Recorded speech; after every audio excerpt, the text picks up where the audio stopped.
So 3 days of conference are better than 4 hours of Google for the young scholars here, and definitely for the 6 scholars who are going to be named right here and now.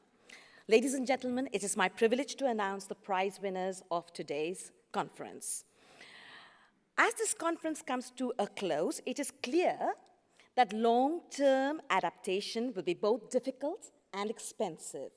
And in relation to the big gap that we just now saw, I can see 4 possible futures in which our young scholars are going to work. And I am possibly a pessimist because I took the expense of international adaptation measures and local adaptation measures to mean you could have a situation where you get massively indebted because you have to borrow so much, and also that you can't actually adapt because climate keeps changing. You could also have a situation when we are indebted, but at least we have enhanced adaptive capacity. You could have a situation when you're financially viable because you can pay back, but the reason you can pay back is because you've invested in fossil fuels, which is not at all good for climate change, and therefore it reduces your adaptive capacity. So these are sort of some of the ideas of which I think Richard just now mentioned in terms of the wrong lessons being taken from better information. And so the question is, what sort of narratives, as Laura just now put it, is needed for the future? And we need narratives that help us get to enhanced adaptive capacity and still be financially viable, which basically means that adaptive capacity has to be affordable for the countries and the people who are going to try to develop this. So, our generation seems to have failed in doing a good job, and we are locked in our narratives and our gaps and our implementation problems. It's the hope that your generation will be able to solve it. Let me begin with the prize winners for the best poster. Well, the 2 runners-up are Fiona Cunningham. Are you here? Can you please stand up so that people can clap for you?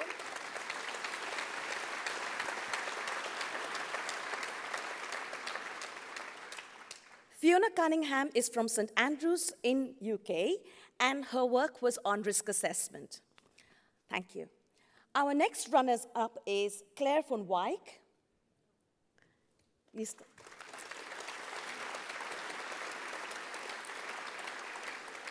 Claire is from the University of Cape Town in South Africa, and her poster was on adaptation training workshops. And the winner is Jolene Labbe. Would you like to come up?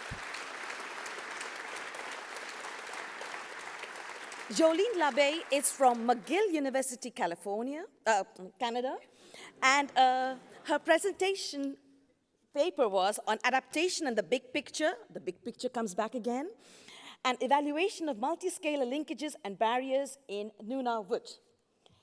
The judge said it was an excellent poster. It is visually appealing and easy to follow, a novel approach examining the state of preparedness in adaptation of governance systems in Inuit. And we had the pleasure of having dinner together yesterday. We did, yes. Quite a coincidence. This is what she gets from us.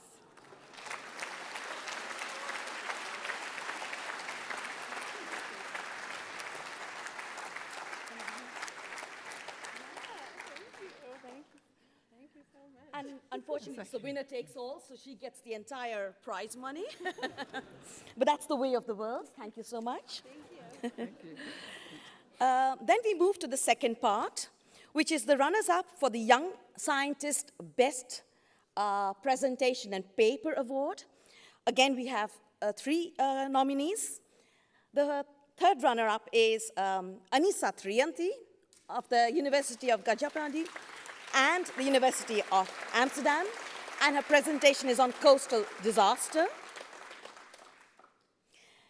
The second prize, or second mention, is for Koen Zuurbier. He's from the Free University, or the Vrije Universiteit Amsterdam, and his presentation was on freshwater supply, the subsurface to the rescue. And the winner is Dolores Ray. Would you like to come up?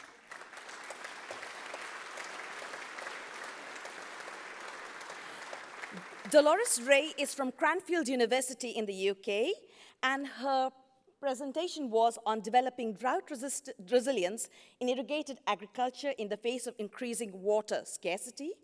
And the judge said it was very well structured, a clear presentation, an excellent demonstration of how climate triggers can lead to social cooperation that builds capacity to deal with subsequent cyclone events.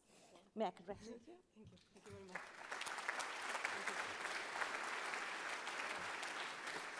And this is what she gets. Thank you. Thank you very much.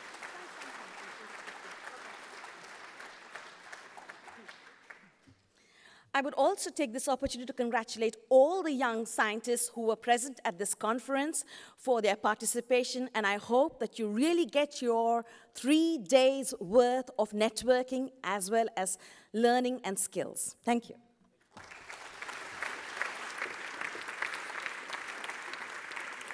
So these kind of awards are so critically important to grow the next generation of old people. So we also want to recognize outstanding contributions to this field. And there is a Bertoni Award. It will not surprise you to learn that it was named after that godfather of adaptation. Ian Burton, perhaps you just stand up and take a bow as a godfather is due.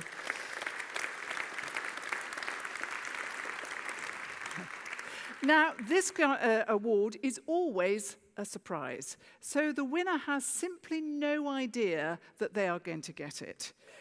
The previous winners have included Roger Jones from Australia, Salim Hutt from Bangladesh, Colleen Vogel from South Africa, Karen O'Brien from Norway, and the latest recipient, Mark Pelling. Now, the deal is that you have to pass it on. So, Mark Pelling, it is your moment to lose that award and pass it on to the next person.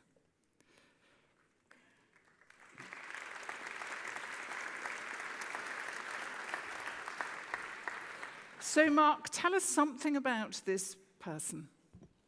Thanks very much. So I understand I have about a minute to say something about the person, which is terribly unfair and unjust, but I'll try. And I'll say a couple of words from my perspective to begin with, and then paint the bigger picture. It is a peer award, so in that respect it's very important that the recipient gets to hear about my personal reflections. So just to say that I was first inspired by the recipient, I was counting it on my fingers while sitting over there, about 20 years ago, when I was researching my master's thesis, and there was a sort of go-to paper on coastal management that the recipient was a co-author on. But you won't know that when you look at him, that this was 20 years ago. So there's a clue there. The work has gone on from coastal management to inform and indeed lead work on resilience, most recently on climate finance as well. I'd like to think the recipient has pushed forward a number of really critical boundaries, and boundaries not just intellectually but also in practice. And that's perhaps captured by the recipient founding one of the more influential journals, not just in climate change adaptation work, but also in international development, climate and development. The recipient is not too far from the stage at the moment and is intimately, in fact, connected to this conference. And it was because of that that I was really keen to make the award today. So if I can reveal the name, please. Richard. Please. Richard Klein.